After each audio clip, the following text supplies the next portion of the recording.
সন্তান, আমার সন্তানের বুকে গুলি লেগেছে। আবু সাঈদের বুকে গুলি লাগার আগে আমার বুকে এই লাল সবুজের পতাকা আছে, আমার বুকে গুলি করো যদি সাহস থাকে। আজকে যারা ছাত্রলীগে আছে তাদেরকে ধরে নিতে পারেন, এইগুলা মানুষের বাচ্চা না, এইগুলা নমরুদের সন্তান।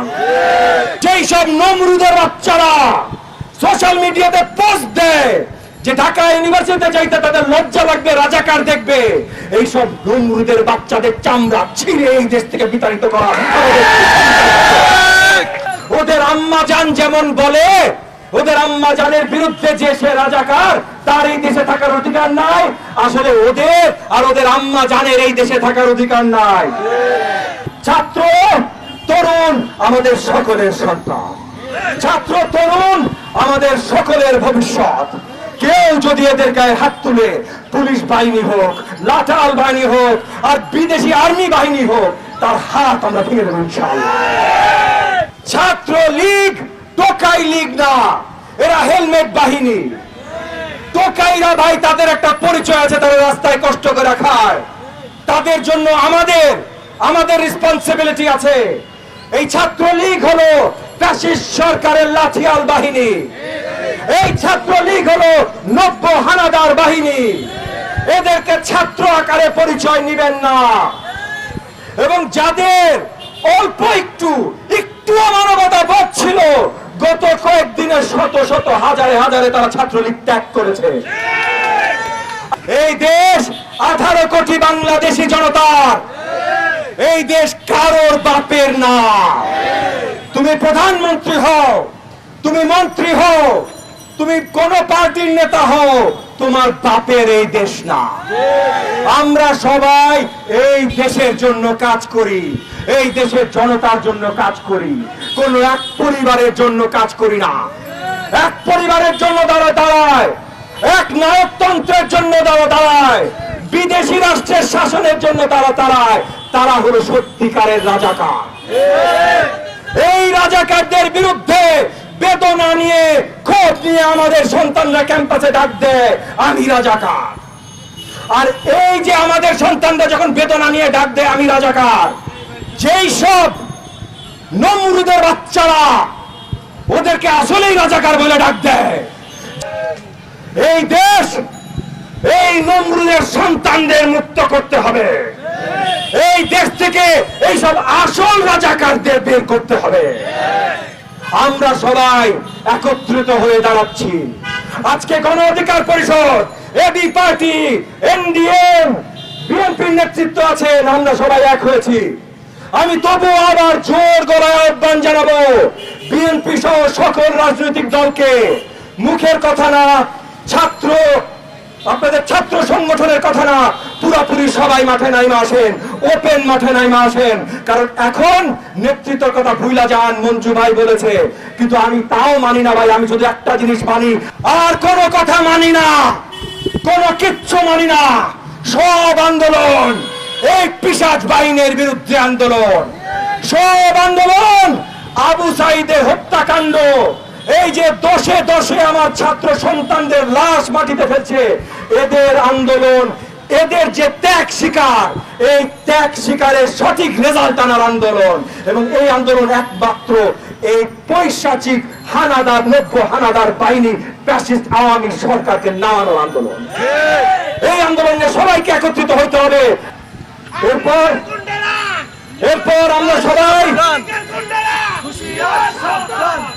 এখন আমরা বক্তব্য সব শেষ করে আমাদের ফলেন ব্রাদার্স, আমাদের সন্তানরা যারা প্রাণ হারিয়েছে, একত্রিত ভাবে আমরা তো সবাই তাদের জন্য দোয়া পালন করব। সবাই আমাদের সাথে থাকবেন। জয় বাংলাদেশ। আমরা একটু আগেই খবর পেলাম ঢাকার বিভিন্ন জায়গায় যেখানে শিক্ষার্থীরা আন্দোলন শুরু করেছে, বিশেষ করে ইডেন কলেজের সামনে ইডেনের শিক্ষার্থীরা তারা রাস্তায় নেমেছিল, প্রতিবাদ জানাচ্ছিল।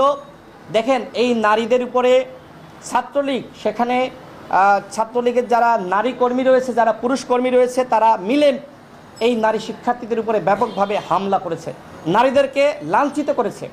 এবং যশোরে সহ বিভিন্ন জায়গায় আমরা তথ্য পাচ্ছি গতকাল চট্টগ্রামে হামলা করেছে, দেশের বিভিন্ন জায়গায় সরকার দমনপীড়ন শুরু করেছে।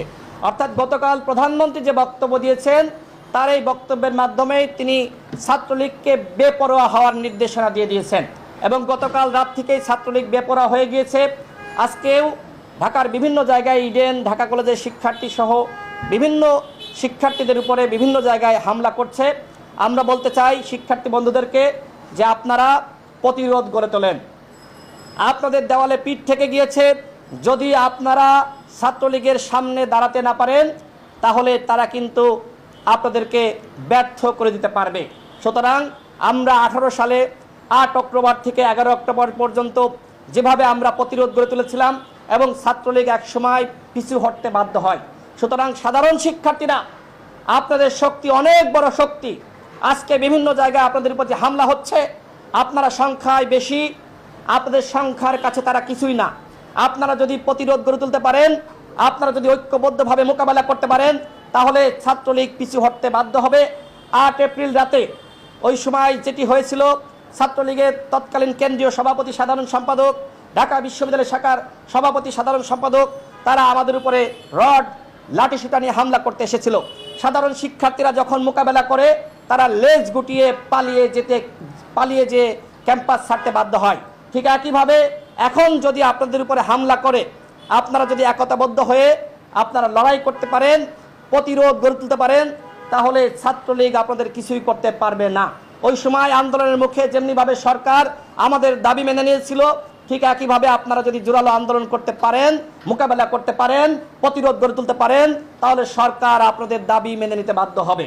আমরা শিক্ষার্থীদের উপরে যে হামলা হচ্ছে, বিভিন্ন জায়গায় নারীদেরকে লাঞ্ছিত করা হচ্ছে, আমরা 18 সালের আন্দোলনকারী এবং সংগঠকদের পক্ষ থেকে এই হামলার তীব্র নিন্দা এবং প্রতিবাদ জানাচ্ছি।